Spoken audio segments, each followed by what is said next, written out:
হয়েছে? ও সরি, জগদ্ধাত্রী পুজো, আমার ভুল হচ্ছিল। যাই হোক, জগদ্ধাত্রী মায়ের আশীর্বাদ সকলের উপরে বর্ষা, যেটা চাইব। কেননা এই পুজো আমাদের বাংলাতে খুব রেয়ার পুজো। পশ্চিম দিকে এই জগদ্ধাত্রী পুজোর চল অনেক বেশি আছে, আর অনেক জায়গাতে ওইখানে পুজো হয়। আমাদের এখানে এখন রিসেন্টলি হচ্ছে অনেক জায়গাতে জগদ্ধাত্রী পুজো। অত্যন্ত মা দুর্গার একটা রূপ, মা বাসন্তীর একটা রূপ, মা কালীর একটা রূপ, এরকম বহু রূপে মায়ের পুজো। মাতৃশক্তিকে জাগ্রত করার জন্য আমাদের এই দিকে বিশ্বাস, এই বিশ্বাসকে আমাদের জাগিয়ে রাখা উচিত।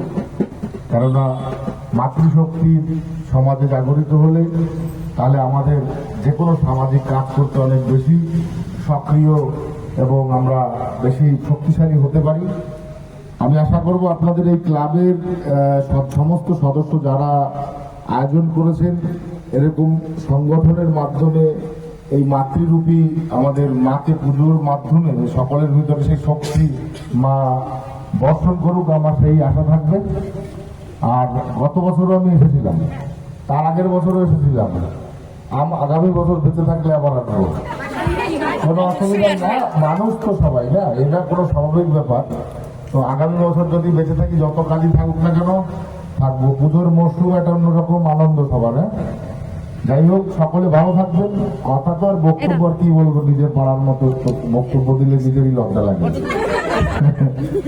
ঠিক আছে, নমস্কার সকলকে।